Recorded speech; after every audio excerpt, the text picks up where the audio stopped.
I think we left kind of exactly the way we thought the weekend was going to go, right? I mean, SVG dominating, Connor Zilic winning on Saturday. Maybe not so much with the trucks there, with Caden Honeycutt getting his first win, but it was a great week of racing at the Glen. Guys, before we get into it, how we guys doing tonight? All right. I'm a little exhausted. Uh, just been really busy with work and stuff like that. Uh, also, uh, working out and just being on the go, cleaning up around the house, stuff like that too. Just keeping busy. Yeah, I'm doing all right. NFL schedule releases tomorrow, so I'm looking forward to that.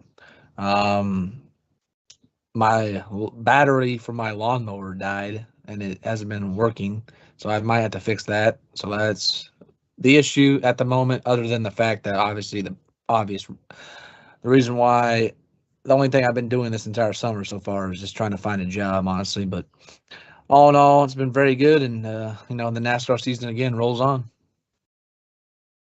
It's been a great week. I picked up some deals of the day at Lowe's. I was pretty happy. Yes, Aiden, my old ass, I was really happy about an impact drill and a new chainsaw. Okay, come on. Sounds like Chainsaws are cool. So it sounds like everyone had a good week. Yeah, for me, same thing. Good week. Had Monday off of work, so real appreciated that. That was good. But anyway, let's get into it, and we'll talk all things All Star Race here too eventually. Let's get into the Cup Series. SVG gets the win.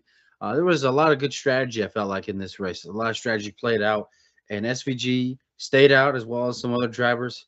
Pitted with late in that stage, in the last stage of the race, was as far as 28 seconds behind the leader. Fresh tires, enough fuel to get to the end, and he won by 7 seconds. Are we shocked? Not so much, but still a crazy, crazy drive from him and Michael McDowell, who finished second, also on that same strategy. But overall, SVG, dominant win. Guys, thoughts on this one? Is it a shock? Not so much. Is he the best road course racer in the Cup Series, maybe ever? Possibly. Thoughts on this win and thoughts on SVG? Uh, I told y'all this race was going to be better than y'all were thinking. That's all. That's how I'm going to start. Yeah, I'm not surprised by the outcome, though. I mean, you've already mentioned it. I do believe SVG is the greatest road course driver in NASCAR history, just period. I know you got road course ringers like Marcus Ambrose, Juan Pablo Montoya. You got full-time drivers that were really good, Jeff Gordon, Tony Stewart. Uh, uh, Ricky Rudd had a few wins. Mark Martin had a few road course wins. But I think we haven't seen anyone quite this dominant in the on road courses like SVG. Uh, I know Chase Elliott had a decent stretch there for a little bit, but he wasn't quite unstoppable like SVG is now on any road courses. Doesn't matter if it's a Roval, doesn't matter if it's a full-on road course. He hasn't really quite gotten Coda down, but outside of that, like he has nailed every single road course NASCAR has been on. yeah, I mean the outcome of this one isn't all that shocking. Obviously, I think everyone had him winning it. Other than the fact that I didn't pick him because I didn't really give a crap about this past weekend. You know, I'll be honest with you. I was not that impressed with this race. I'll be honest with you. Like the strategy, I felt like is the best part of it, obviously. But then a lot of the ugliness I saw in this race was just spewing out of my mouth, especially during it. It's like they have a 10 car like line, like single file line through a corner they can't do anything with because they're all running the same exact speeds. And then on top of that, you got Fox and their broadcasting coverage, which probably doesn't show it nearly as many battles as you would like. All they were showing was really just SVG like leading the race, and then oh my god, guys, the tent blew through the air, and then we had to focus on that for like the next 5 minutes, and because that was the most interesting thing up to that point, really. so far in that race up to that point. And then they didn't do a good job, I feel like, I explained some of the strategies that were going on either. But, you know, it was obviously a very incredible drive from SVG. I mean, even though you had other guys that were obviously saving tires and fuel and whatnot, like Zillage, like Gibbs, you still needed to be able to make your way through the field in an efficient manner, and he did. And, you know, he definitely is the best road course driver in NASCAR's history. And I will also probably add maybe a little bit rebuke to that for this when I say that, you know, for his entire career up to this point, like the last, like before he came to NASCAR, he was obviously driving those supercars on these type of tracks, these type of courses, and the next gen car is built like a supercar almost, and I feel like he is driving the next gen on these road courses like he would a supercar. So honestly, that probably helps him make the jump he did the way he has. Obviously, 7 career wins, all of them being on these type of courses in just 3 years is truly incredible. So not really a surprising outcome. Was not all that impressed with the racing otherwise, but I mean, I didn't have much expectations going into this one. I mean, it's Watkins Glen. Yeah, for me, the race itself, I wasn't overly impressed with, but the back end of it, the SVG drive to win the race, that Zachary, you said the strategy there, but just him and McDowell fighting their way through the field, timing the passes, I really enjoyed the back end of this race. I kind of thought that they were sitting ducks at one point just because of when they was meeting the cars, trying to pass them, work their way through the field. Did not expect him to be able to drive from 28 seconds back up to win it the way he did. I look at him now as he is the Dale Earnhardt of the road courses, of what Earnhardt was at super speedways. I mean, I think I will never say we'll never see anything else like it, because there's somebody out there that can come in and do this. Can it be 5 years from now? Could it be 10 years from now? Maybe even 50. But I'm never going to say never. But right now, in this day and time, we'll look back at him in 25 years and he will just be outstanding of a road course driver. And with that being said, you know, kind of forgot where I was going with this, but thank God we've got Prime coming up after the All-Star race. You know, I'm over Fox. I'm kind of over that. I'm hoping that they're able to come out, and maybe I'm a week premature here saying this, but I hope they can take a step forward from what they did last year and where they're going, and it'll be really exciting to see. Yeah, to go back to the SVG topic that we were discussing before I get to the Prime stuff and Fox stuff. Yeah, SVG is ridiculous. He's definitely the best road course racer that the NASCAR has seen come through its ranks. I mean, he won his first race, and he's won like 7 times since then.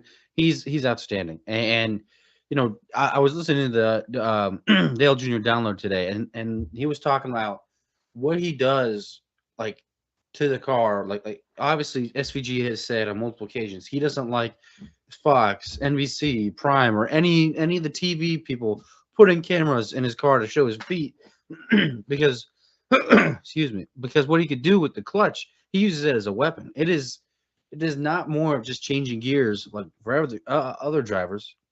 He uses it as an actual like tool in the car to you know, to help with braking, to help with wheel shake and all that stuff. I mean, he uses it as a weapon out there, and you can see where he's the best at. When you look at the SMT data, you look where he's the best at.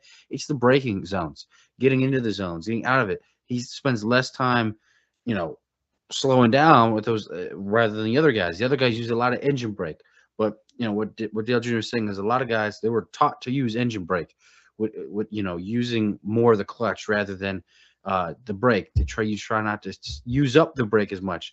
Well, what SVG is doing, he's using the brake more, and just modulating the clutch and using it to stop the engine brake, because that is shaking the tires, it's leading to wheel spin and all kind of stuff. I don't know. He went in depth on it. It's definitely good to listen to. I highly suggest, if you really want to know how SVG is so good, he was saying how much he uses it and why he's so good at it. And he said no one's ever going to use it because he's been taught since he first got into cars to do that.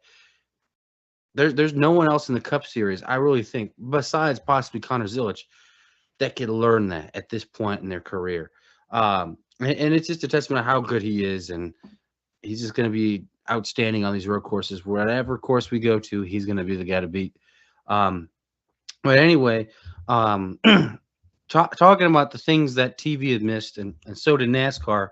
Cody Ware wrecks with 9 laps to go, has a hellacious hit on the inside Armco barrier.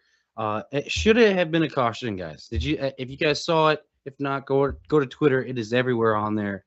A crazy hit.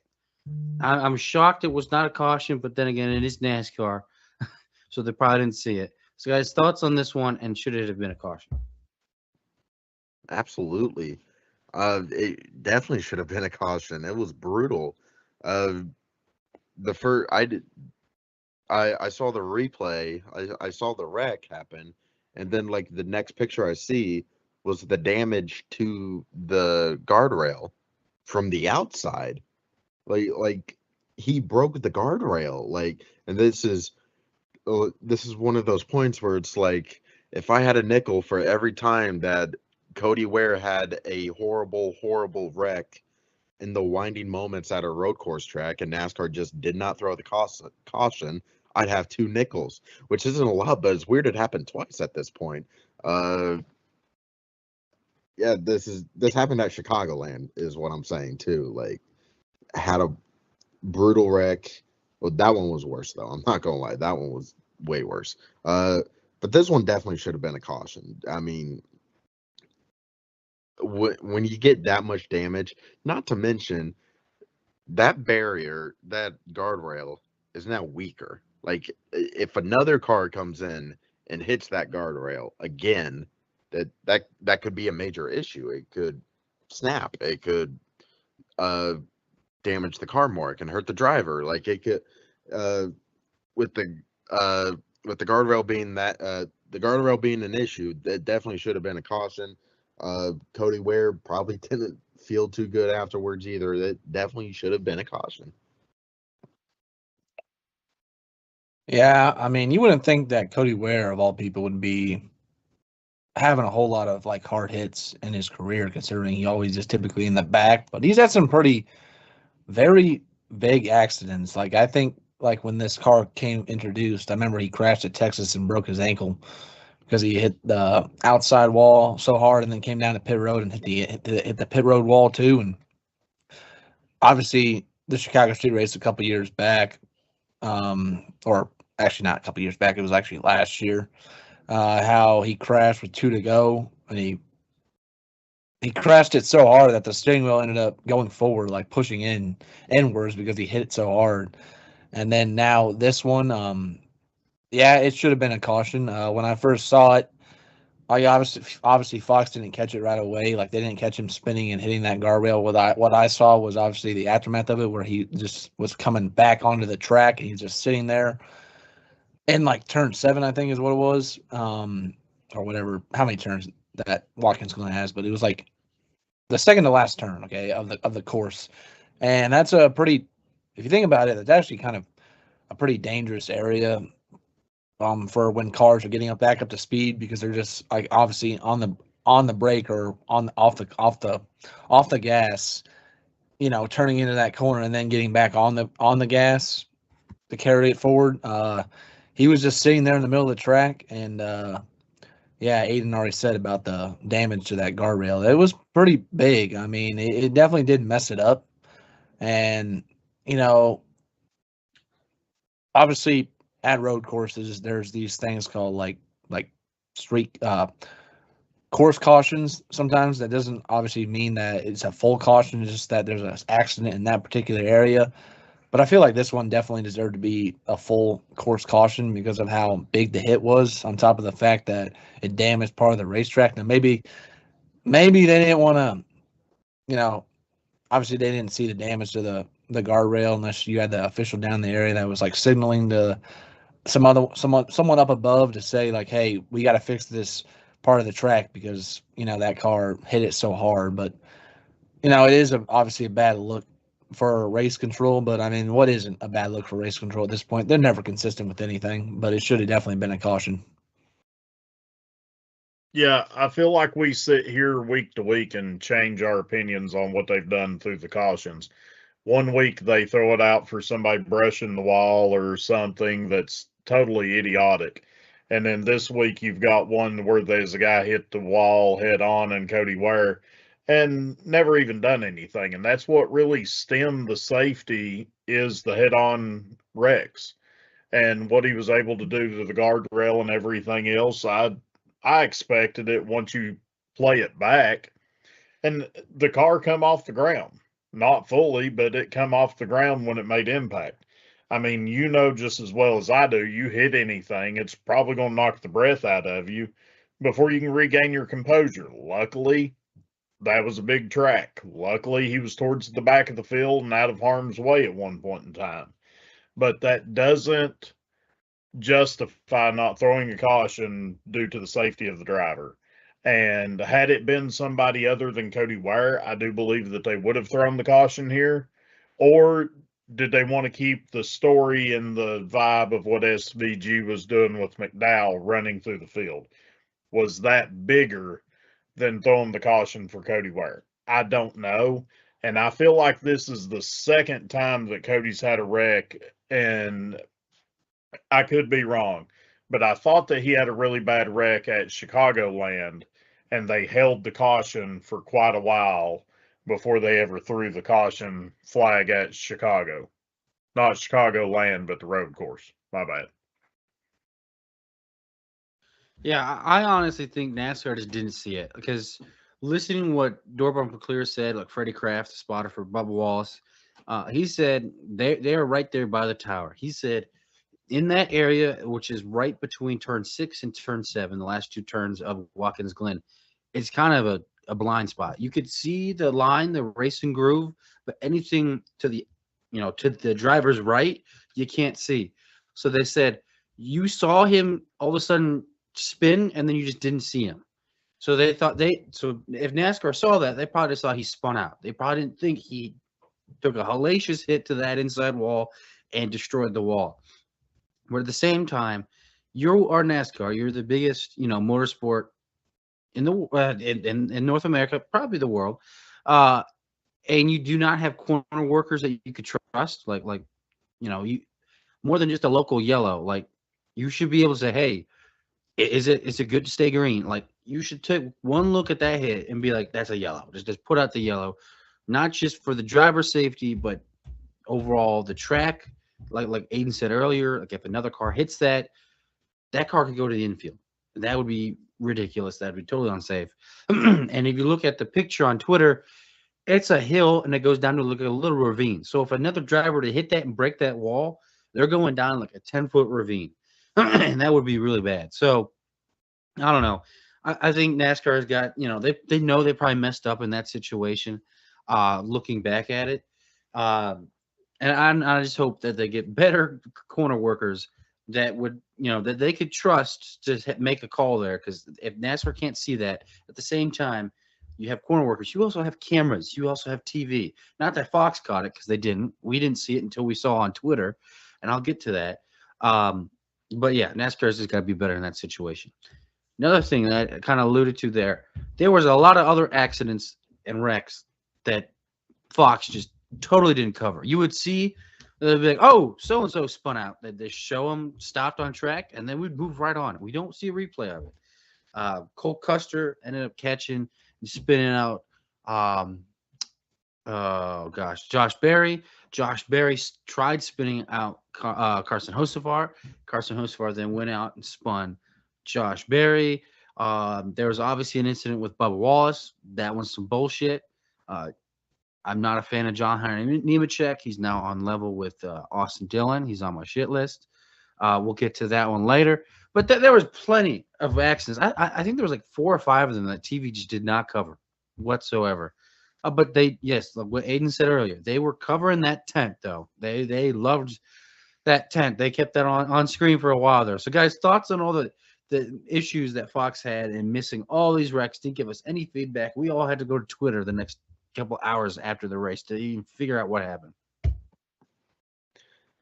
Thank God it's prime time. That's all I got. Thank God this was their last race of the season. Thank God we don't have to deal with Fox anymore. This is just expected at this point, and it shouldn't be. That's so dumb and stupid that this is that we have to talk about this, and we are like, oh yeah, this just happens. Like, oh, like I am so close to doing another Cody Ware like rant on Fox. All right, like it's so stupid. It is so dumb. I hate it. It is the worst broadcast on the NASCAR schedule.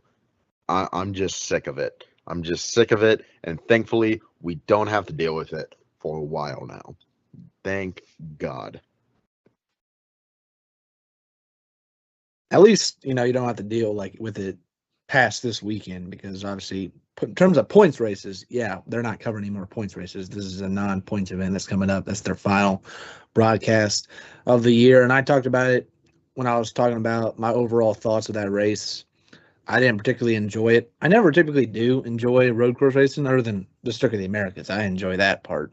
And then the first couple of years of the Roval, I really enjoyed. Otherwise, road course racing to me is going to be hit or miss, and typically they're not. They're usually a miss. But with what Fox was doing there, missing tons and tons of incidents, it's not shocking. It's not surprising. When they were covering the COTA race earlier in the year, they're doing a terrible job there too. It just seemed like they just cannot cover a proper road course in terms of coverage, and that shows. And honestly, if you have HBO Max and have like the in-car cameras, it's now becoming a very big investment, especially for the Fox portion of the season, because you could actually see the action taking place, as opposed to Fox, who can't cover it, even though Fox has a lot more money and they're supposed to be professionals covering this stuff. It obviously sucks that they are part of the team, that TV deal that NASCAR signed. But again, NASCAR is a business, and Fox gives them a lot of money to broadcast these races, so they had to agree to put them in. But, obviously, every NASCAR fan with a brain, at least, knows that Fox is the worst broadcast partner by a mile, and it ain't even close. And it only makes matters worse with them by the fact that Prime comes on, and we all know what to expect with Prime. We know their baseline, and their baseline is millions miles more better than Fox is. So Fox, I know you get a bunch of Emmy awards and all that. Those don't mean jack squat if you're going to produce this type of production like that, because we know the guys that hand out those awards obviously aren't watching your NASCAR broadcast, because your NASCAR broadcasts are piss poor. I'm going to keep it simple. Fox sucks. Give me more Prime.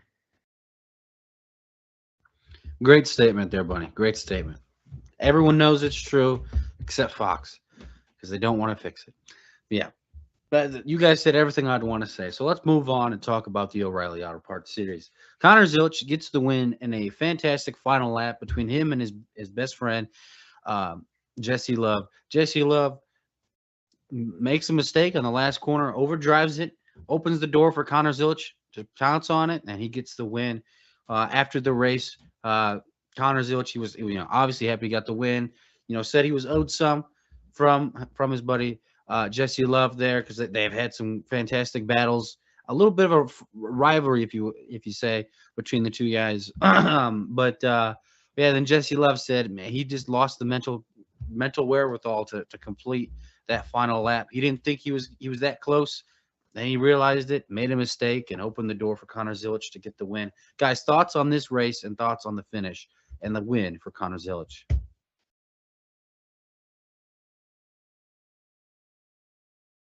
Well, I guess I'll start it off. I was not watching this race. I was at a food bank helping people load food up. So I wasn't able to catch this race initially, but I watched. Obviously, I watched it back. I didn't think too much of it because actually I was on Twitter during the race, and then eventually I caught that said that Connor Zilisch won. I was like, oh, that's not a shock. I thought he was obviously the favorite. If not him, SVG was going to end up winning this race. But then I watched the highlights back, and Jesse Love had a real shot at obviously upsetting those two and getting this win. He pulled a Denny Hamlin 2016 in the final corner where he wheel hopped the car because he just was like looking in his mirror too much, I think, and didn't realize. Obviously, he said he didn't realize that Zilisch was that close to him. Love was on older tires than Zilisch, but obviously at the end of the day, he said it himself. Love said it himself. He's a talented driver. He put it all on himself, obviously, because he was the only guy that was capable of blowing that race for his team, and he ended up doing it. And Zilisch obviously got the win.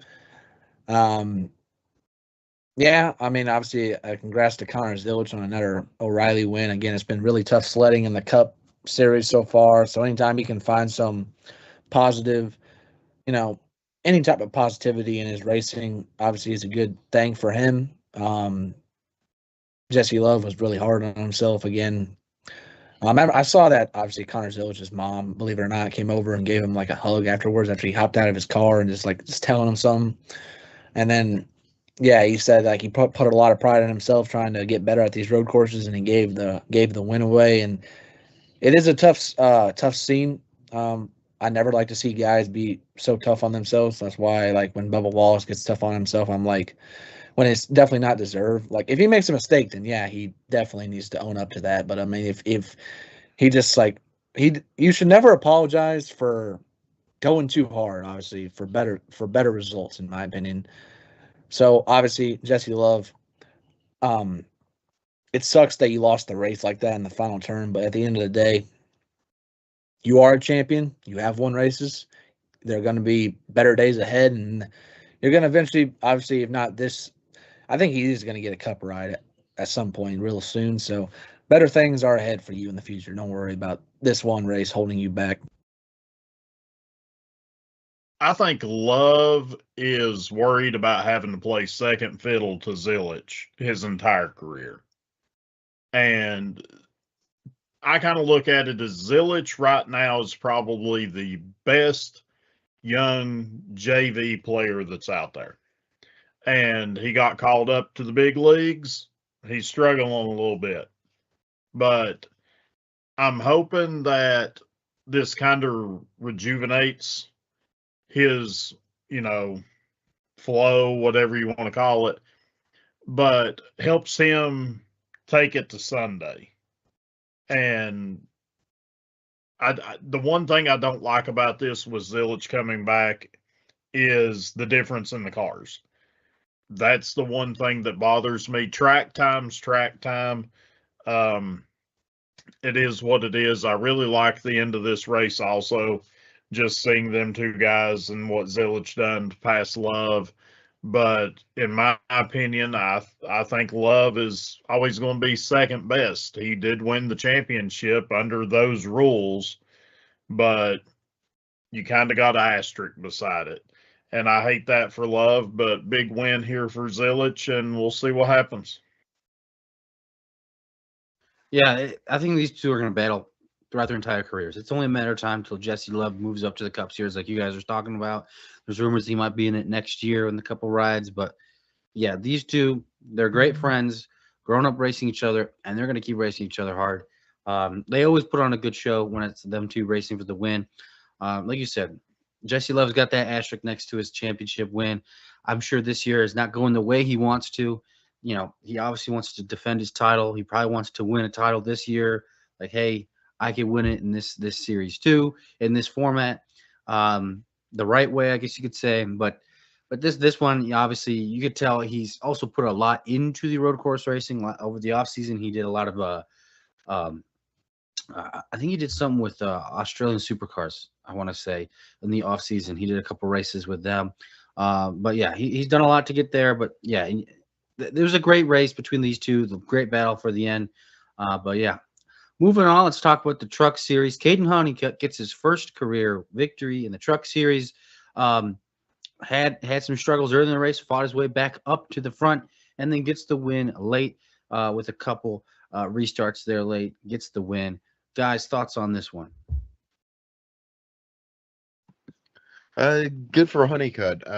He's in a new ride this season for the trucks. I felt like I kind of saw this one coming. I don't remember what we all said in the chase, but I think we all had, or at least some of us had Honeycutt possibly making it in. And he's leading the points now, which is kind of shocking because I thought Lane Riggs would be the guy to beat. I thought Justin Haley would be good. Mainly the front row trucks I thought would be good, but Honeycutt is now leading the points, which is good for him. This is his first career win. So again, like with the Corey Day win last week, there's the possibility of, you know, him rattling off some wins, finally getting that first one off his back, and maybe having the ability to rattle off some more. We'll have to see though. I personally didn't get to really watch the race too much. I just saw the highlights, but good drive for Honeycutt. Really happy to see him win, and hopefully he continues to win because why not? Yeah, I mean, after what Corey Heim did in that 11 truck, I mean, winning is obviously an expectation. He thought it was an expectation. He's been in several positions to win races, and I just talked about how, you know, drivers like to be hard on themselves. Like the weekend prior to this, he like said he gave away that race win. I don't remember exactly where they were at, but he was really hard on himself, and he wanted to come back and obviously do better. And he definitely did so this past week, where he won 4 times in 4 separate cars, trucks, whatever. So he already did start rattling off wins. They just all came consecutively together. He won the ARCA race. I saw that, and he won this truck race. And I caught the very end of this truck race, like the last 10 laps, and then overtime and whatnot. And you know, it was a typical truck race where shenanigans run wild a little bit with the restarts and whatnot, where the line is and where you can go. Because Ross Chastain was in the lead at one point before this, and those last 10 laps, and then he got a restart violation penalty that sent him back to 23rd, I think, is what it was.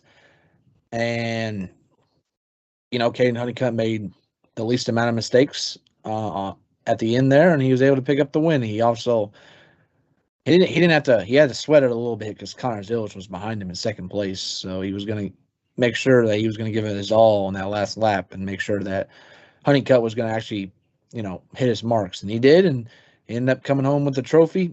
And like you said, he is the points leader, and I had him making the chase in the trucks because, you know, a lot of the guys that have won this year have been part-time drivers, like Corey Heim, like a Kyle Busch. So I didn't see many opportunities, and the win and end doesn't exist anymore. So I didn't see many opportunities for him to get knocked out, especially since I already said it. That 11 truck is stellar. Tricon Garage is a stellar truck team, and you know, I thought he was a good enough driver. We saw in the playoffs last year in that 52 truck for Stuart Free when he was filling in for Stuart Friesen, he was having some good runs. So I thought it was only a matter of time, and sure enough, he got the win and got a lot of wins this past week. You know, he definitely could open the floodgates here, and all around it was a very nice drive by Caden Honeycutt. Yeah, this was a big win for Honeycutt. And I personally didn't get to watch the race. I was coming home from work. But not only is this his first career win, he beat Zillich, SVG, AJ Allmendinger. Aiden, I agree with you. I felt like Lane Riggs would be a factor in this race. And you got to throw Hocevar being in this race in the truck series. I felt like he should be more towards the front. Ross Chastain there. And we cannot forget Natalie Decker. And I mean, he was able to beat all these people. to win this race. The big names that was in this race here, and I said them most, but the biggest one's Natalie Decker. I'm having an Aiden moment here. So, but no, I like this cat. I really, really do. I think, like you guys said, he got the first one off of his back. He is in a good truck. Can he build off of this? He's leading the points. Zachary, you said it. Big names have won these races in the truck series. I had Honeycutt in the playoffs also. I didn't quite think that he would be leading the points, but that's one big step. And I'm hoping that it's the talent of the driver and maybe not the team that's backing him, just because of what we've seen with Heim in that truck last year. We know it is a stout truck series team. So I'm anxious to see if he can build off of this and make a big run come this summer. Now, you guys keep saying you guys didn't predict him to be in the chase or high up there. I'm just wanting you guys to know I predict him to be the championship favorite, have at least 3 wins. So he's already won, and he's leading the points. So not to show off or anything, but thank you guys for giving me that one there. But yeah, no, he had a great race. It was only a matter of time before he won. You guys talk about how great that 11 Toyota is. We all know it's great. I mean, it won 12 races last year. Well, actually, no, it won 13 races last year. Ridiculous feat. That's obviously due in part to Corey Heim, but when you get in that ride, you're expected to win. And there's been multiple occasions this year where he should have won, and just some circumstances happen where he didn't get the win.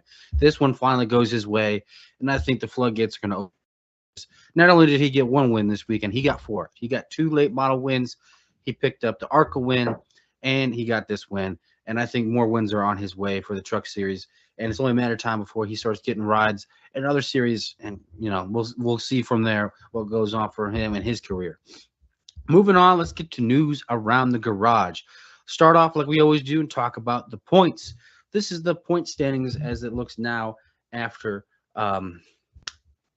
Talladega, the Glen.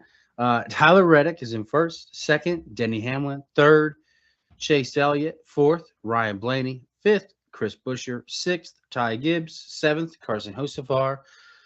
Eighth, Kyle Larson. Ninth, Brad Keselowski. 10th, Bubba Wallace. 11th, Christopher Bell.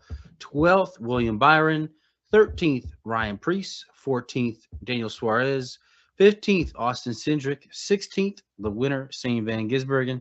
17th, Chase Briscoe. 18th, Joey Logano. 19th, Ross Chastain. And 20th, AJ Allmendinger. Guys, pick some drivers here and talk about some notable things you could see based on these point standings and how things are after the Glen. What point standings are you looking at? Am I crazy? Like you're like 1 off on everyone. Somewhere I don't know. I'm looking at the NASCAR app and it says something different. Anyways, that don't matter. The thing that that is shocking to me, we've mentioned these two a lot. Byron and Bell.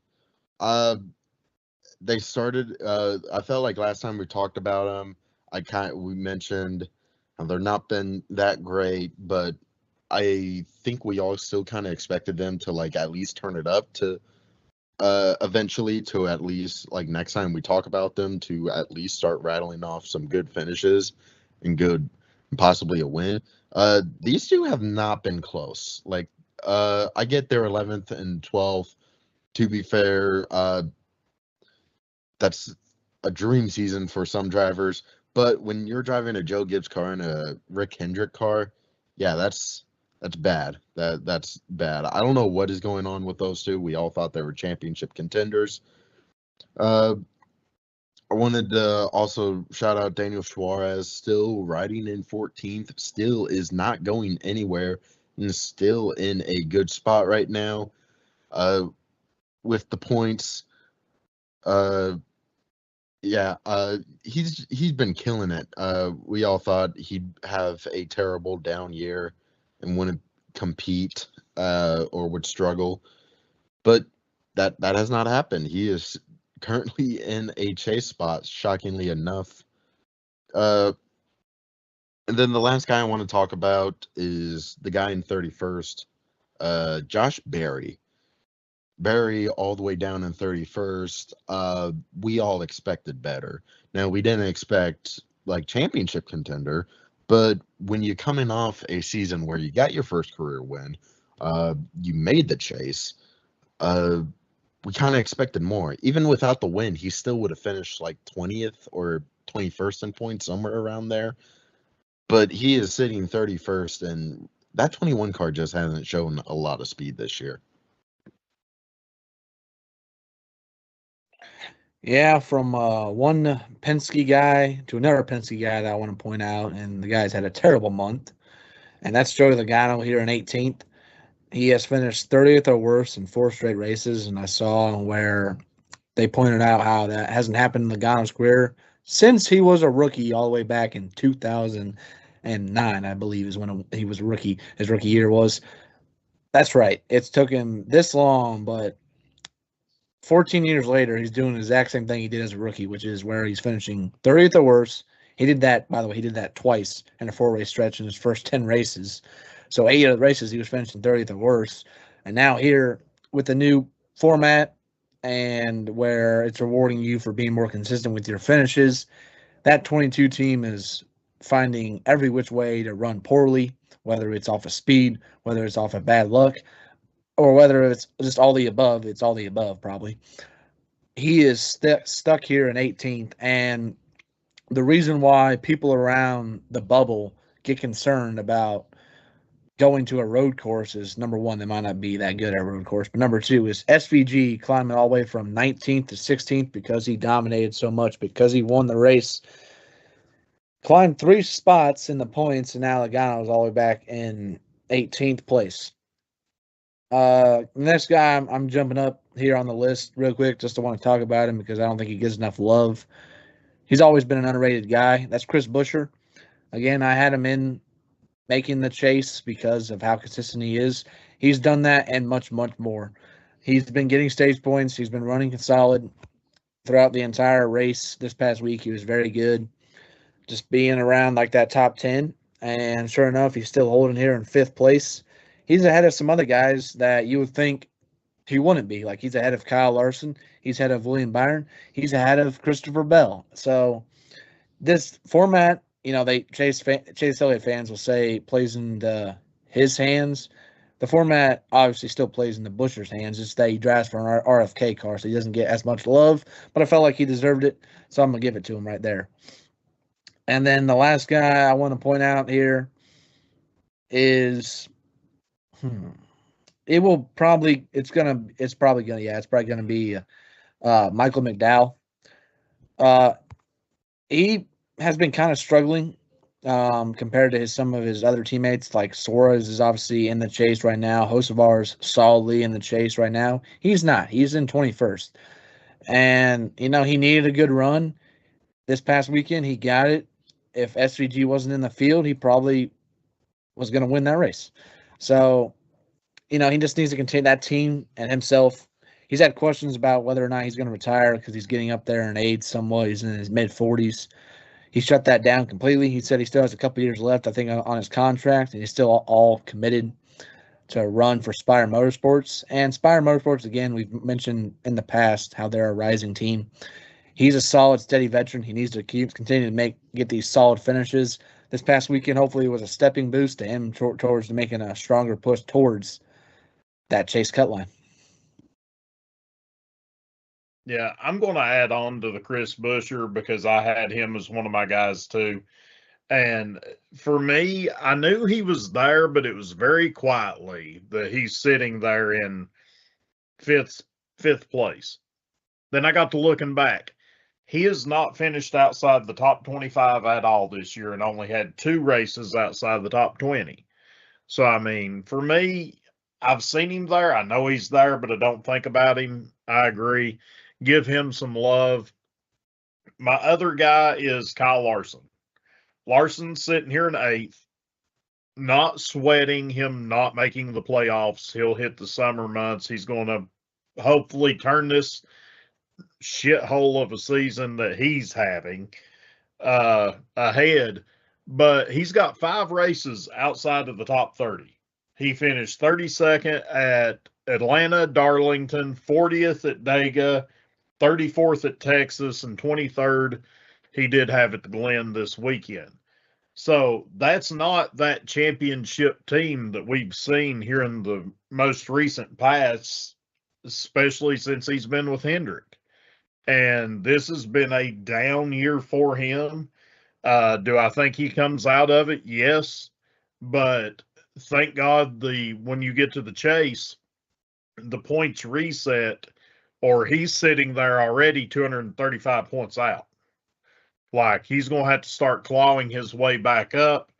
Thankfully, he's really only about 100 points out of second place. It's just to show how much Tyler Reddick's doing right now. So those are my 2 guys. And SVG, he's hanging right in there. I got to give it to him. Yeah, you guys mentioned a lot of guys I'd mentioned, but I'm going to just talk about the bubble drivers right now from 15th on to like 19th or so. That being Austin Cindric, Shane Van Gisbergen, Chase Briscoe, Joey Logano, Ross Chastain. To me, if I'm Shane Van Gisbergen, he has to win. He has to win the remaining road course races in order to, I think, just make it at this point. Sure, yeah, he's in at 16th, but he's the last car in. He dominated that race, and he's only in by like 13, by a handful of points. He's not in by much.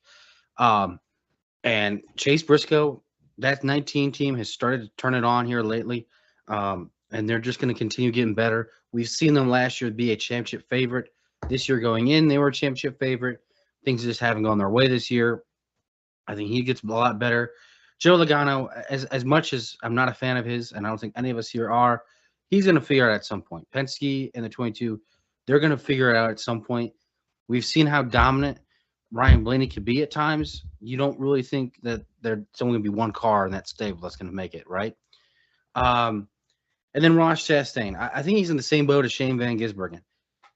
That being that Trackhouse has struggled immensely this year. They don't have the speed that they've had the last previous years.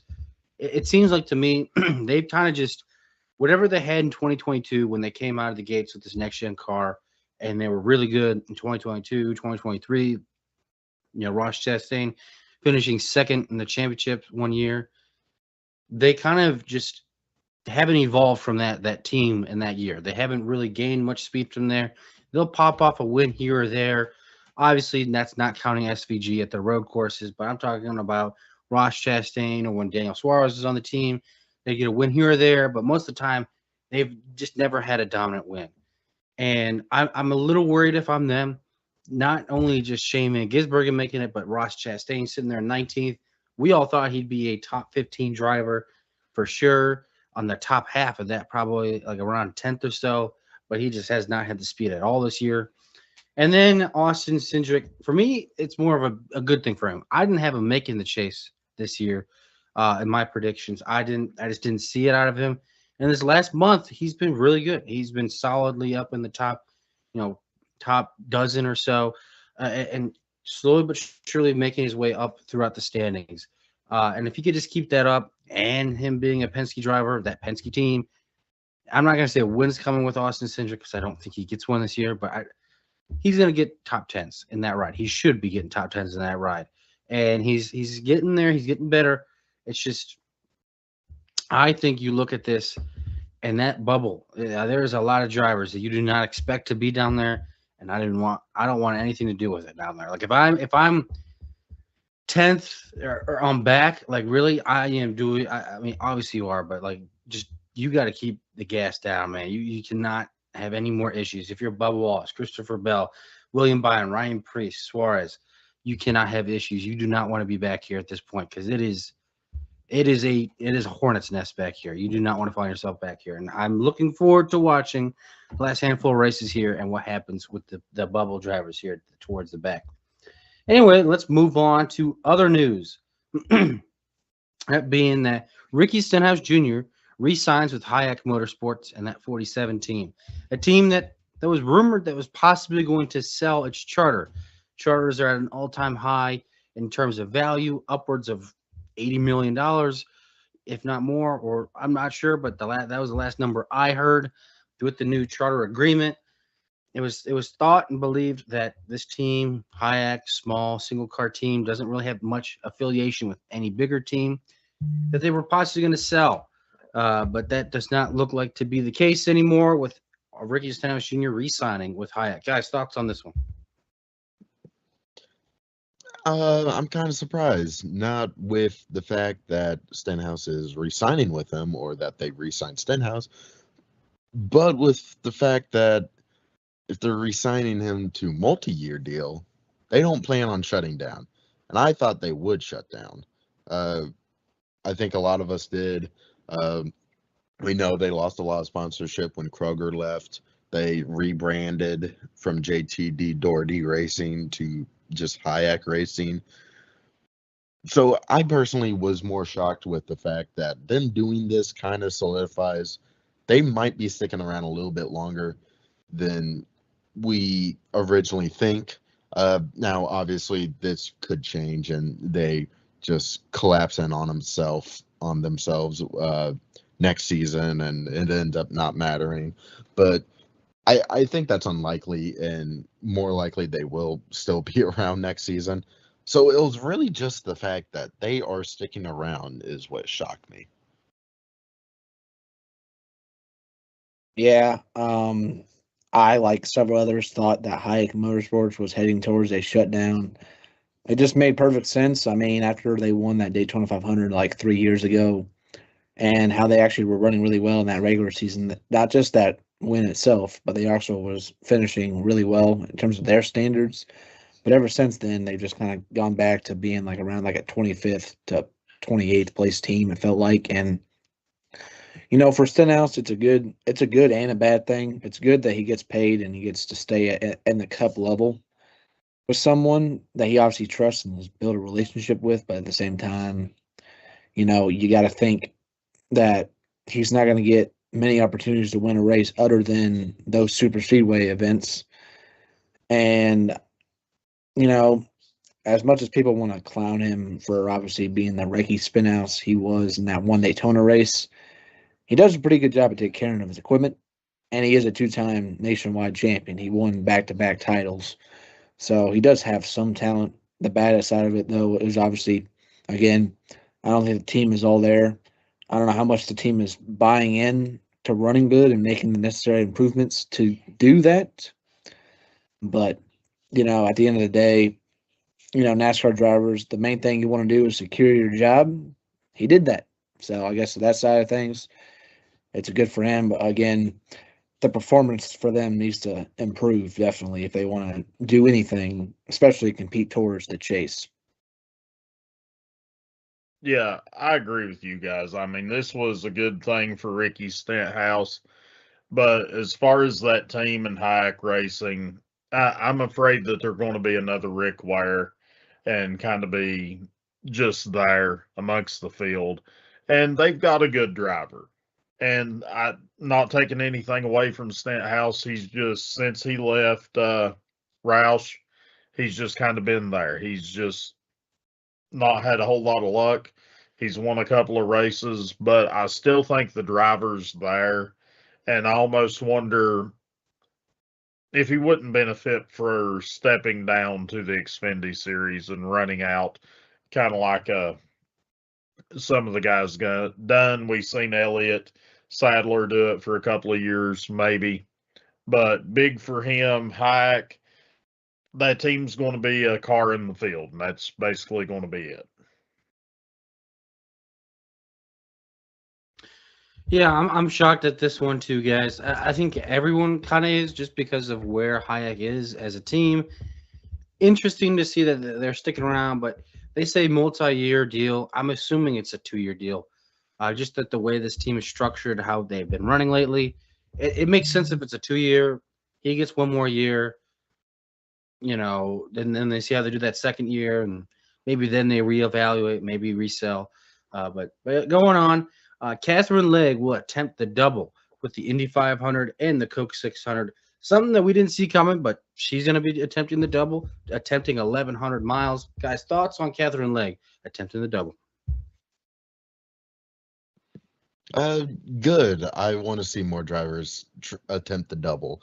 Now, will she be successful at it? We'll have to see. I wouldn't put it past Live Fast Racing's equipment just not holding up good and just sucking or just blowing an engine. She not being able to complete all the laps. On the Indy part, I remember this at the Brickyard. Catherine finished 20th, like in a cup car with Live Fast Racing. Like she ran really good. She's good at Indy. Makes sense because of her background, but yeah, she's good there. And I think it's really just, can she complete the 1,100 miles? It's going to be very difficult. Only one driver has done that, and that is Tony Stewart, which I think personally Tony Stewart is a top 5 race car driver, period, in history.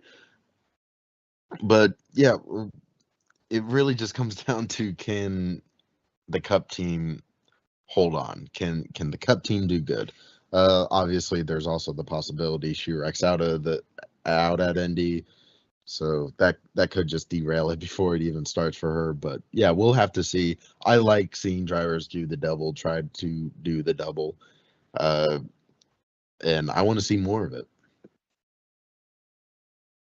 It's always a good thing to see drivers trying to attempt it. You know, Aiden said it. Tony Stewart's the last guy to fully complete it. We saw Kurt Busch try and do it. He ran really well at Indy, but then came to Charlotte and blew his engine with like halfway through the race. Kyle Larson, his last 2 attempts, obviously the first one was more successful than the second one. But you know, it is a good thing. I'm hoping that she does well. Anytime a driver does something like this, it should be celebrated, unless, you know, of course, you hear a guy, not a guy, excuse me, if you hear a Natalie Decker trying to attempt it, you might see Bunny try and flip out if she does really poorly. But you know, you've seen other drivers want to attempt to do it. I think Kyle Busch still wants to do it. Now Willie, because he's 40 years old, 41 years old, I'm not sure, but you know, maybe a guy like Carson Hocevar, he said that the double is a dream of his to do. You could see him possibly do it someday. So, you know, you don't see it often. It doesn't happen every year, obviously. It happens like several years apart of each other. But at the end of the day, it's always a good thing to see someone trying to attempt it. So I wish her all the best. Yeah, I mean, I hope her the best. She's not going to be in great equipment for the Cup race, and unless somebody backs her and supports her, I mean, it would be nice to see that. It's good to see, you know, the women in this sport try to go out here and do the best that they can in what's been deemed a man's world. But yes, just the feat of trying to do the 1,100 miles is a big within itself. And can she hold up? That's the question. That's kind of been the question with all the drivers. And yeah, wish her the best of luck. And Zachary, you are correct. I think Natalie Decker needs to do the Fisher Price 150. Let's start with the Fisher Price 150. Walmart parking lot for the first 75 laps. Then we'll go over to Big Lots to do the second 75 laps. How many cars she gonna hit? Yeah, no, I think this is great for motorsports. Seeing drivers do the double, doesn't matter who it is. They're not going to be a field filler. I know some people are going to say that. I guarantee you can't do 1,100 miles in a race car. So yeah, I'm glad someone is doing it, and I don't know. She's in a decent car for the Indy 500. I want to say it's an HMD car powered by Dale Coyne. I could be wrong. All I know is that the car will be fast. From what I've heard, she's with a pretty solid team. It's going to be a pretty fast car. There's only 33 cars attempting to qualify in the 500, so she doesn't have to worry about making the race. She will be in it. And as for the 600, I don't think there's going to be anyone. I don't think there's enough open cars in the race, so she'll make both races.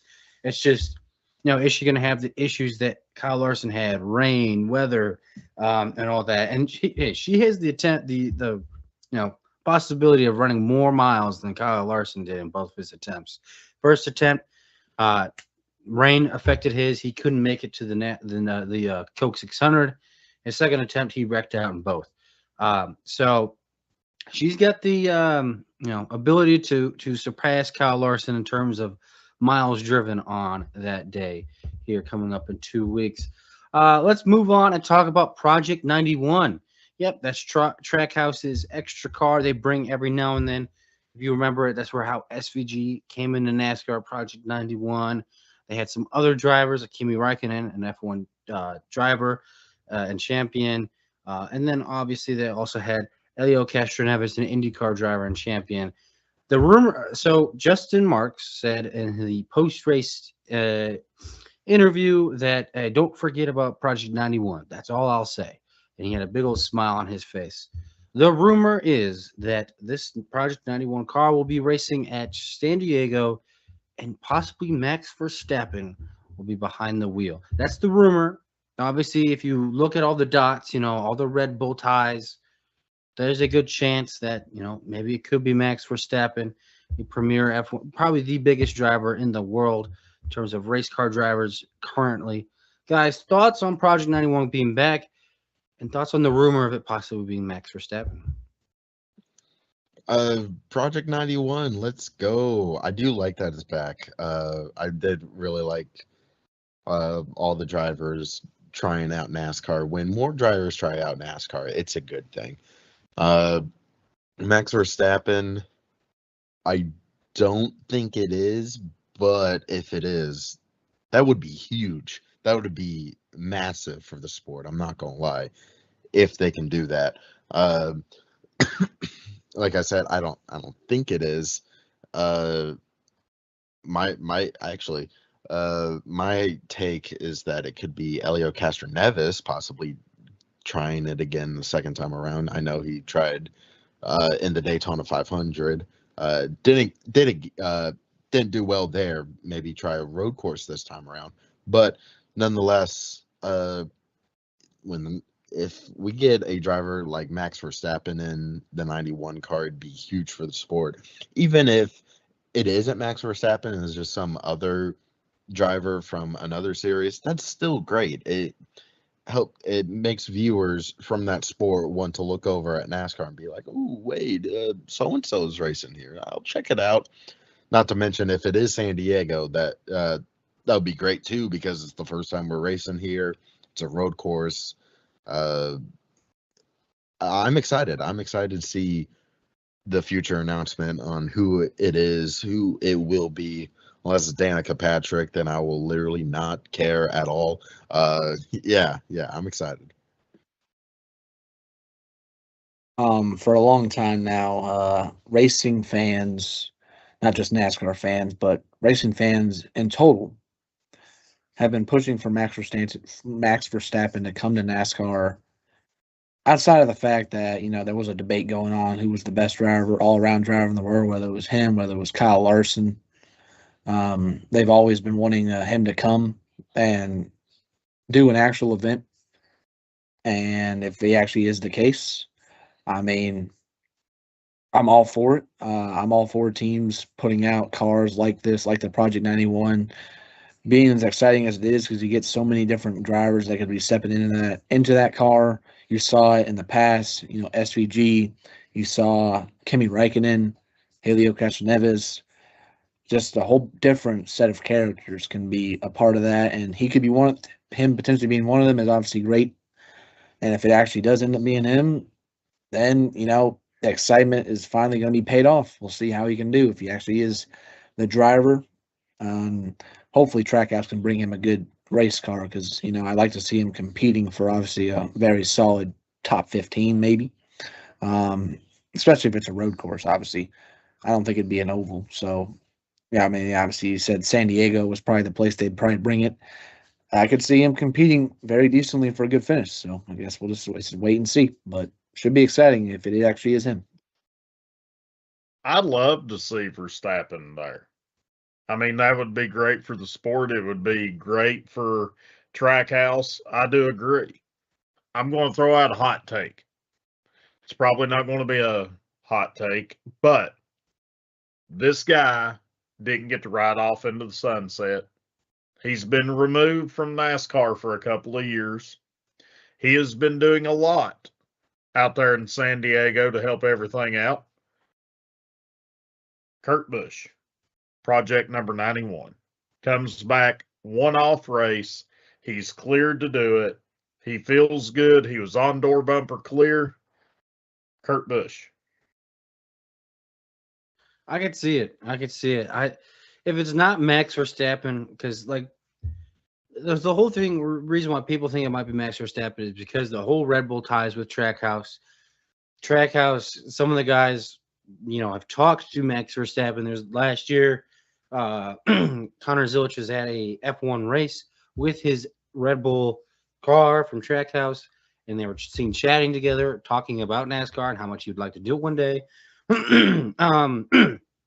I think if it's not him, another F1 guy who I think could possibly be an option for it and who's talked about trying to race in NASCAR before, Daniel Ricciardo. He says he's a huge NASCAR fan. He was on Dale Jr. Download a couple years ago. I can also see it being a couple of IndyCar guys, like Alex Palou, kind of the face of IndyCar. He'd be a cool one to get there. I don't think it'd be any of the Penske guys because of Penske, but I don't know. I'm really interested to see who could be in it. I'm looking forward to it because it's always good having eyes from a different motorsport in and watching NASCAR. And let's move on and talk about the last topic on News Around the Garage. That being Corey Day is rumored to be possibly taking over that 48 car for Hendrick Motorsports. This was said on Door Bumper Clear by Freddie Kraft, a spotter in NASCAR, saying that they have had talks about Corey Day taking over that 48 as soon as next year. Guys, thoughts on this one? Interesting to say the least. I'm a little hesitant on this rumor, just purely based on the fact Corey Day's young. Like, he's still young. He's a raw talent. He's talented, don't get me wrong, and I think he can be really good. But my issues just lie with the fact that he's still new. He's still learning. He just got his first career win, and I know, good for him, got his first career win, but it was at Talladega. He didn't. Caution came out on the last lap. Yeah, I'm not buying into this one just based on the fact that Corey Day is a really young driver. He still has a lot of learning to do, and I think if Hendrick, for whatever reason, does choose that go that route, I think they should just stick with Bowman rather than going with Corey Day.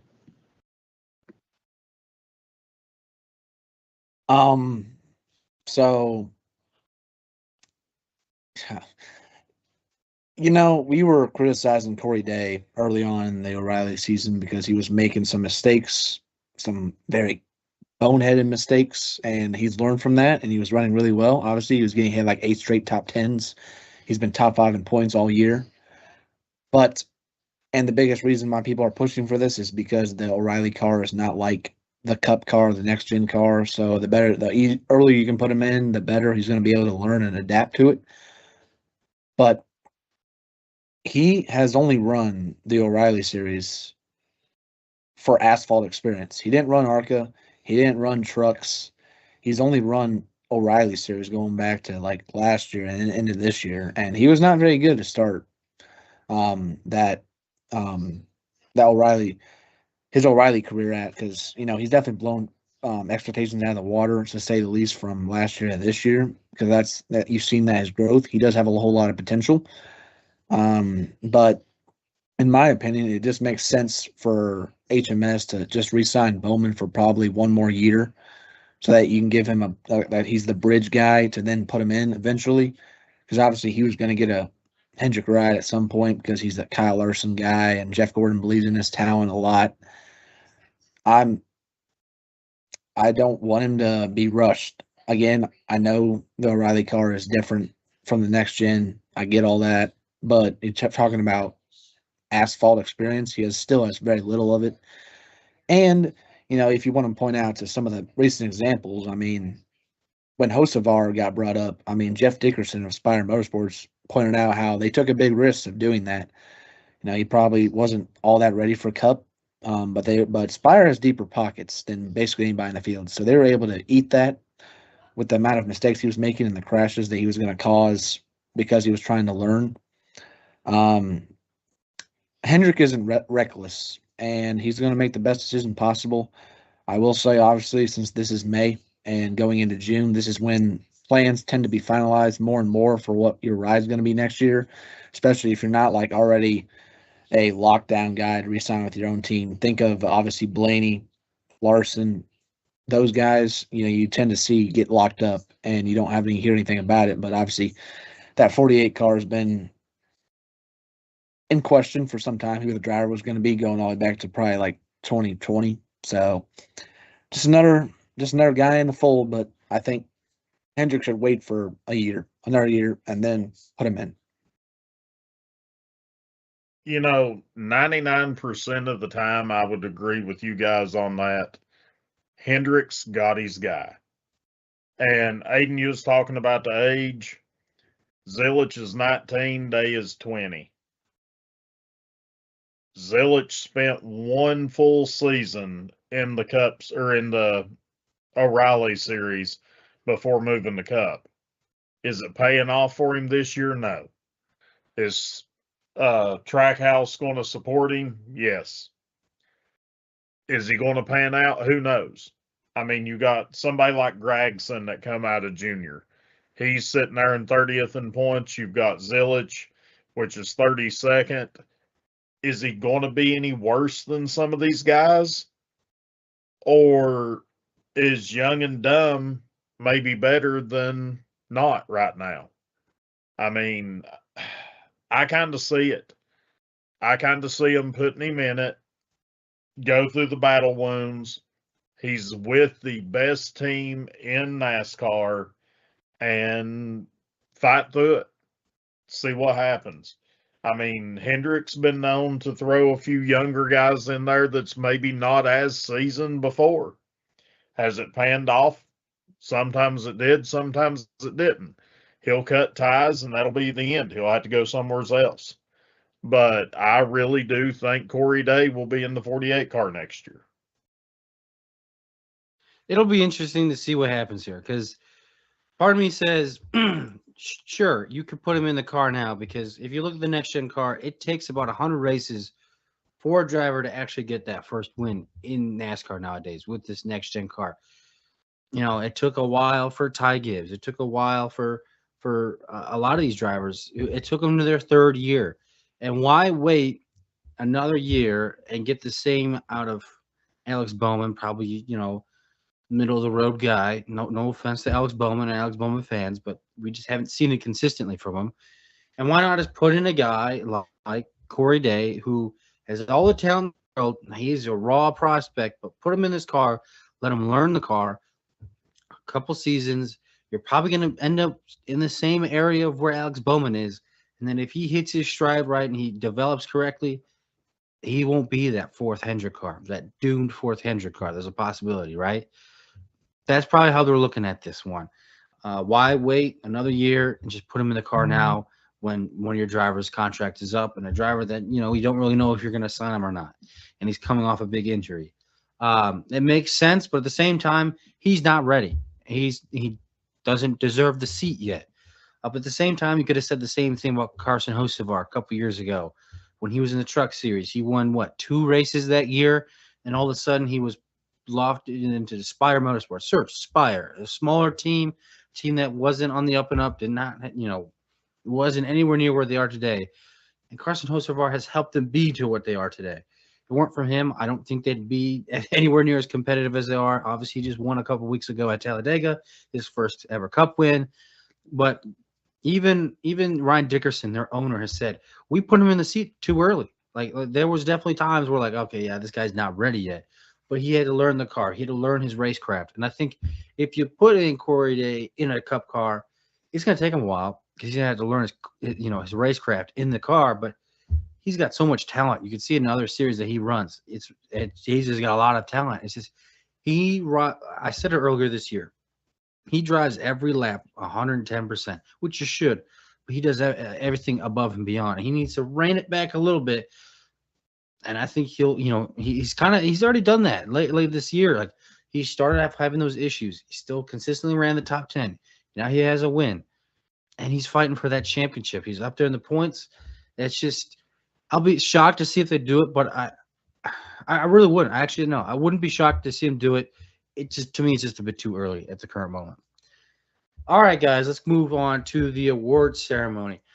Top shelf of the week. I'll go first. Give me Caden Honeycutt, 4 wins this weekend, 2 late model wins, and obviously his first truck win and his first ARCA win. A weekend winner right there. I don't think many drivers have ever had 4 wins in one weekend. So give me Caden Honeycutt.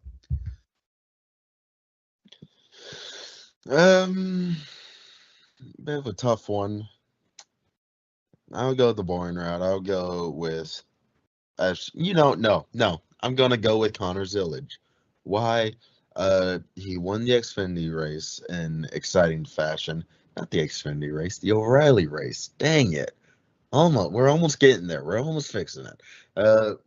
He won the O'Reilly race, and I know it says that he finished 20th in the Cup race. He was up there competing. He was having probably his best Cup race of his career so far. We talked in the past how he's not doing good in points, how he's just slacking this year.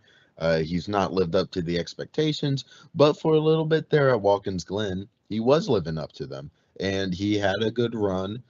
Was able to get stage points as well in both stages. Nope, just one. My bad. Never mind. But it was a good points day for Connor Zillage, and he really had a good run there right until the end. I guess for me, again, since Aiden didn't take him, I guess I'll take him. Shane Van Gisbergen, without question, the best road course driver in NASCAR history. All of his wins at this point are going to be obviously on this track outside of maybe like one oval. I could see him win, and that's probably going to be, I don't know, a super speedway.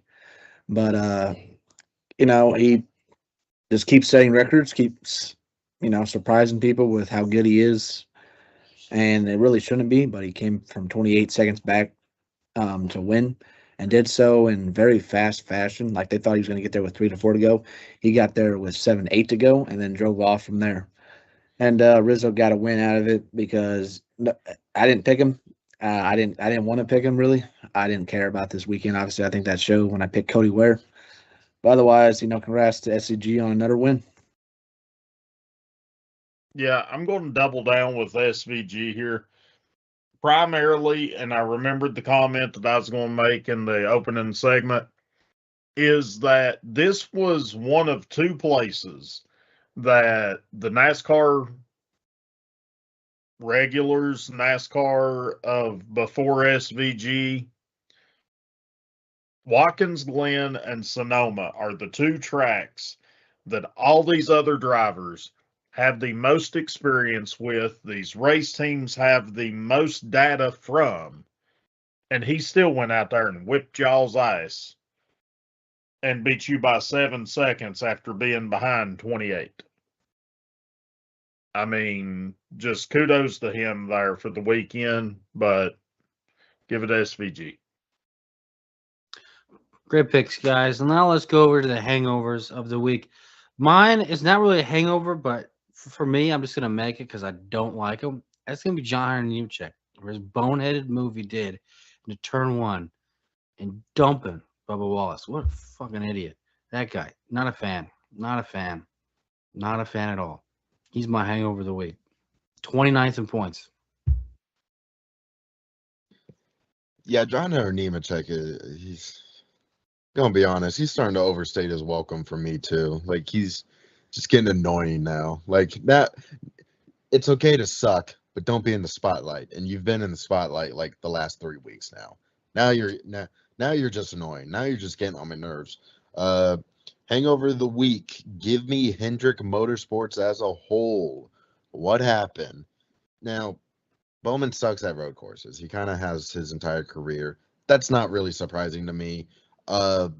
William Byron finished 36, 3 laps down. Normally is pretty good.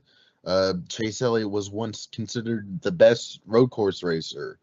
He's finishing 24th. He's barely even competing.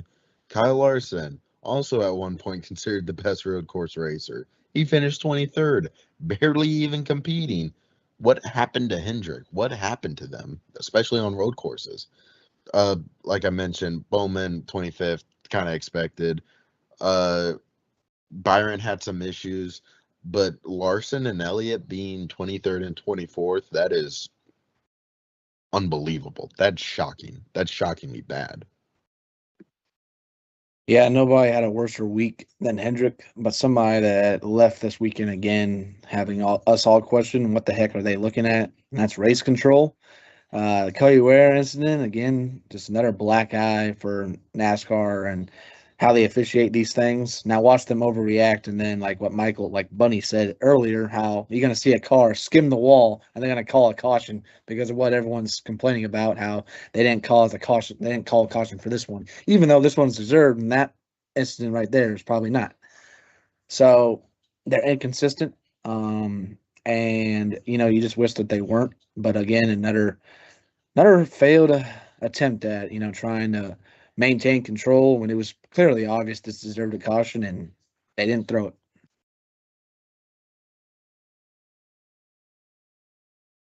Team Ream, the owner of the number 22 truck in the Craftsman Truck Series. That's my hangover of the week. You put this woman in a car, and she was 54 laps down. I will be on this every time that she races. I do not think she deserves a spot in the top 3 series. I would rather you throw Shaq, that I'm watching on TV right now, in a truck, and I swear he would make more laps than this girl. Love it. Some great picks, guys. Now let's go to picks and predictions for the All-Star race. So since this is an exhibition, you can pick anybody, even if you picked them before. Zachary. I mean, Bunny, go over the finishes of last week. I already know Zachary finished last with this, Yep. his pick of Cody Ware.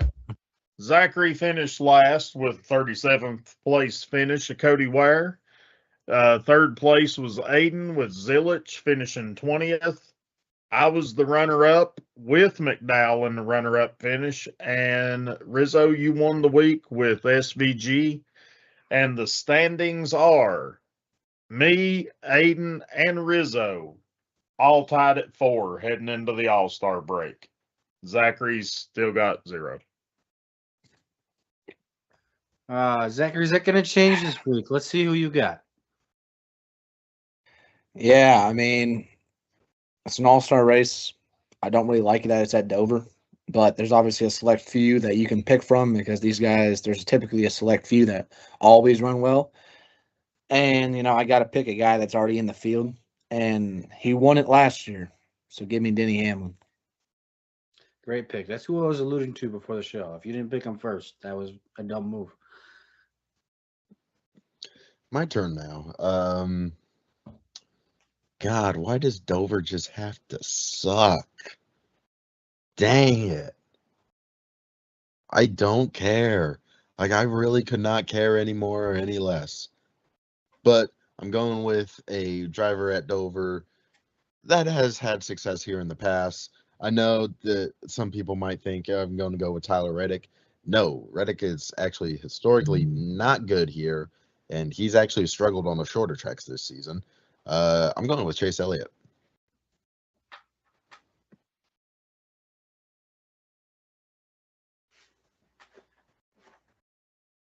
You're muted.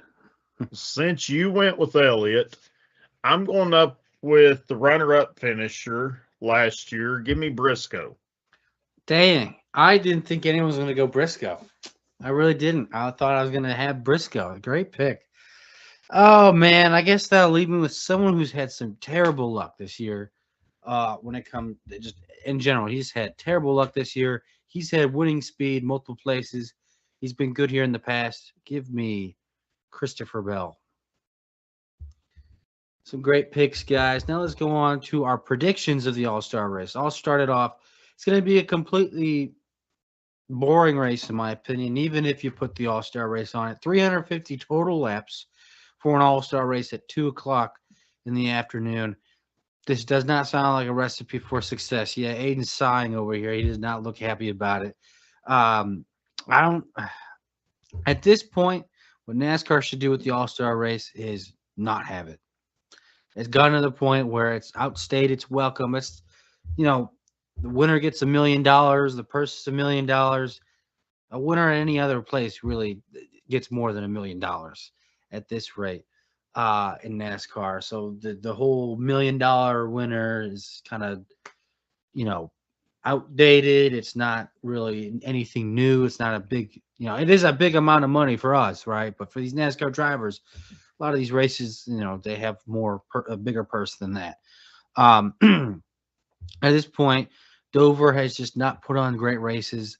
Dale Jr., if you listen to him, he doesn't like anything that's got concrete on the racing surface. That probably does play a factor in it. At this one, you need all 40 cars out there on the field. All 36, even more would be better. And you need them out there running laps, rubbering the track. And if not, the racing product just sucks. It's hard to pass. I don't know what they're going to do. I mean, I know they gave us a list of rules here, and I don't think any of us here can tell you what they are because it is very confusing, makes no sense. I'm just hoping it's decent. I'm just hoping for a 50% on the grade, just decent. Give me solid, just middle of the road, so I could go on and get prepared for the Coke 600. Guys, what's your thoughts this week? Yeah, just skip it. Just quick sim. Let's just quick sim to the Coke 600. Get Fox out of here. Get Dover out of here. Get the All-Star race out of here. Get it all out of here. I don't care. Let's just move on.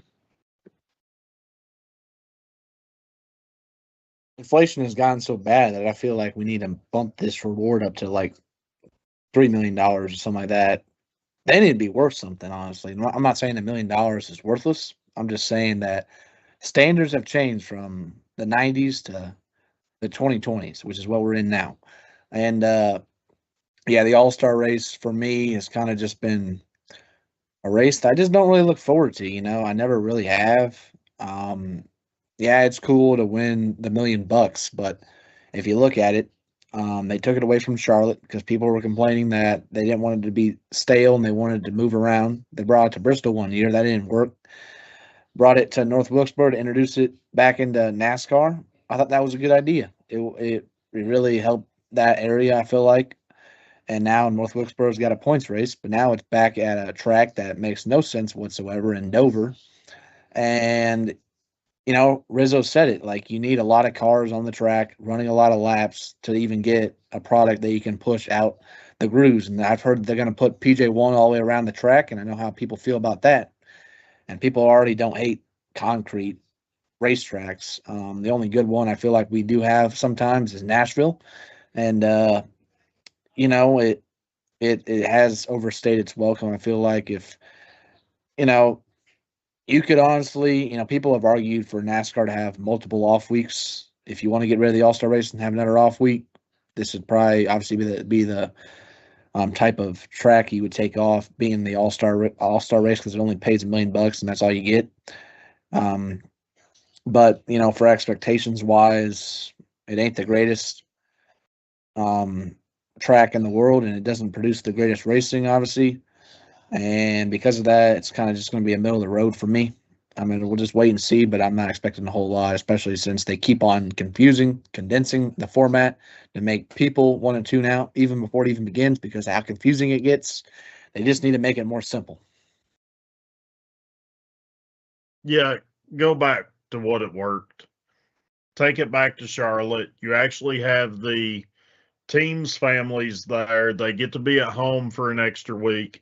Yeah, they got to go to work for a day or two, but you still get to sleep in your own bed. And that's something that these guys do not get to do as much as we do. I'm okay with the All-Star race. I think that it needs to turn into a bigger spectacle. Don't jolly it up with a bunch of bullshit. Keep it simple and pay out more money and take it back to the state of North Carolina.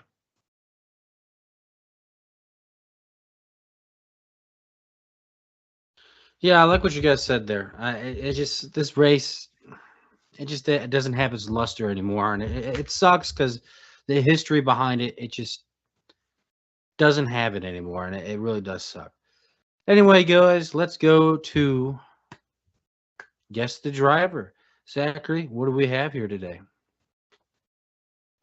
Yes. Rizzo was asking me if I can give a hint, and I said it's an older driver because I don't want to get to the present because the present's going to be a little too easy, I feel like, for these guys. So I try not to give it away too bad, but I guess, here we go. All right. This driver was born in Norfolk, Virginia. This driver was known for being outrageous personality-wise. He one time drove practice with a Peter Pan suit on. That is true. This driver won 3 Motorcycle Association national championships before he turned to stock cars, which, I just got to point out, a lot of these older guys got into motorcycles before they got into stock car racing, which is something I did not know, but now I'm learning. This driver won the first modified race. He went to modifieds after he came out of motorcycles. Modified race he ever entered in.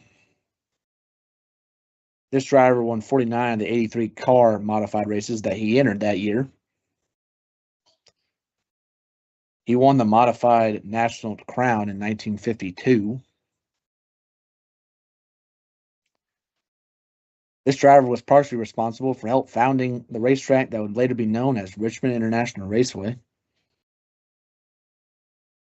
He joined the Grand National Series in 1956.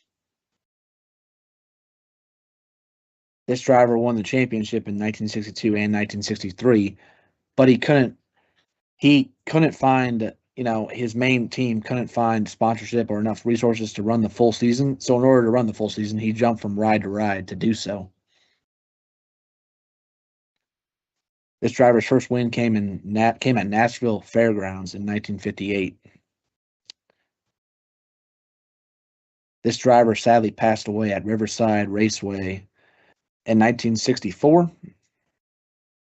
His death helped push the window nest to be in cars because he didn't have a window net when he crashed and his head went out the window, and sadly he died hitting a cement wall. Those are the clues I got. The only driver I know from Norfolk, Virginia is Ricky Rudd. And it's definitely not Ricky Rudd. I was thinking Virginia in general. For whatever reason, I just know Ricky Rudd's from Norfolk, Virginia. I remember hearing about it. Wild guess, because Curtis Turner. That is not incorrect. It's a good guess, but it's incorrect.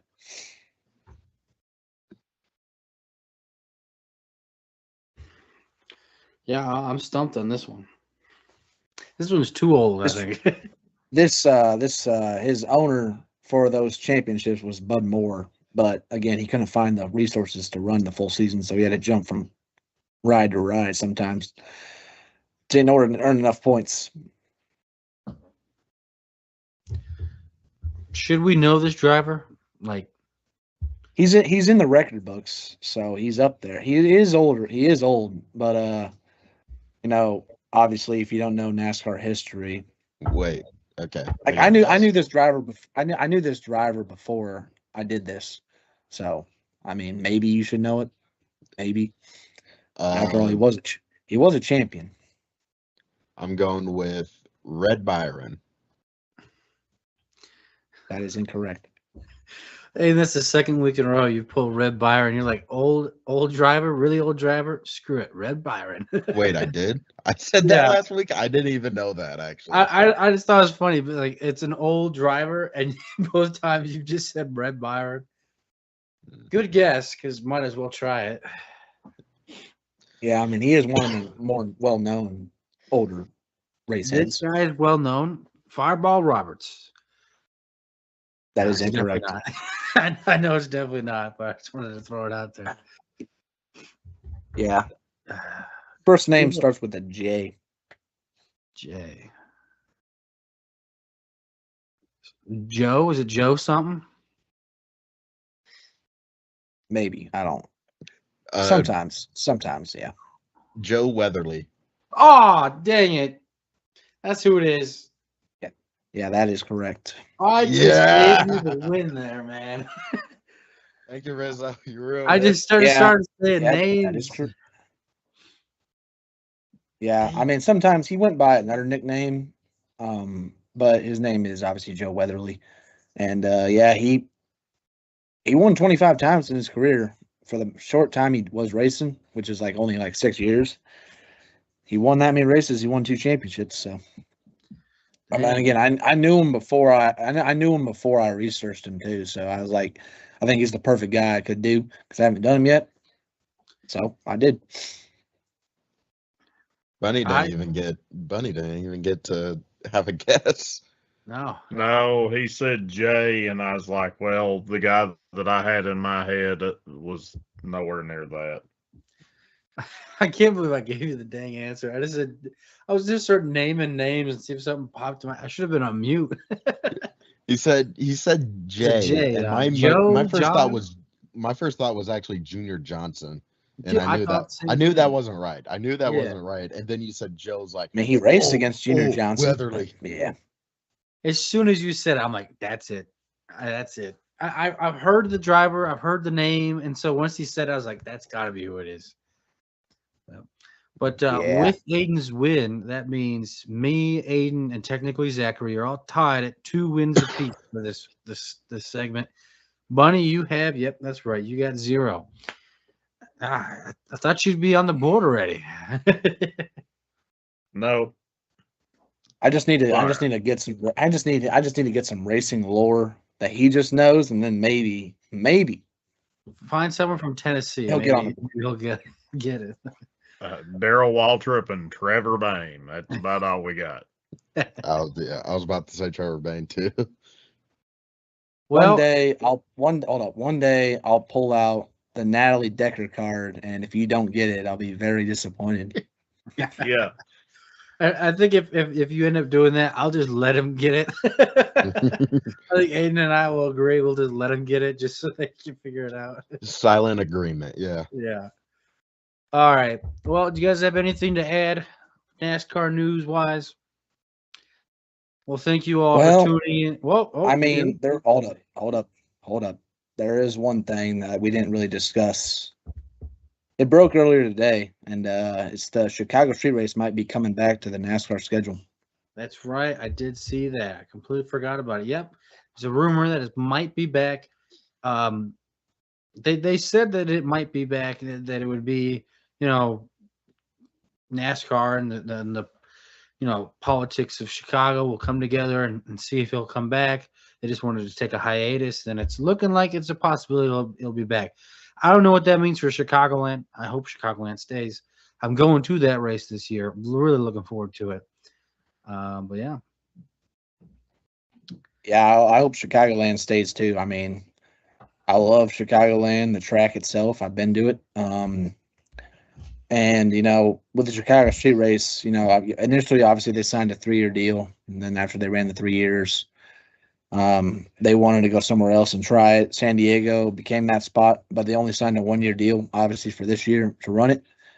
And it seems like NASCAR wants to run a street course every year now. So I guess it makes sense for them to go back to Chicago because they're familiar with that area, and they obviously enjoyed it. But again, like what Rizzo said, I hope that this doesn't mean that Chicagoland gets booted off the schedule permanently for a time period, because I think Chicagoland is too good to be off the schedule. I know there's only so much that the Chicago area can provide in terms of racing. Sometimes it probably can't afford to have 2 races, even though we've seen Kansas have 2 races in the past. Obviously, it still does. And all that. Chicagoland is a great track, and I want it to stay. And it makes no sense to me if you put in all that money, which they did. They put a lot of money in to make sure that this track was kept fairly clean and race worthy, so they didn't have to do a whole lot of construction and whatnot to it to keep it in race shape. And for them to just dump it after 1 year, to me, makes no sense. Unfortunately, though, I feel like I am worried that this might just be replacing Chicagoland. I hope that's not the case again, because like Rizzo said, I enjoy the track a lot. And hopefully, we can find a common ground, because I do think that, the Chicago Street Race, it was a nice idea, obviously, when it first came to be.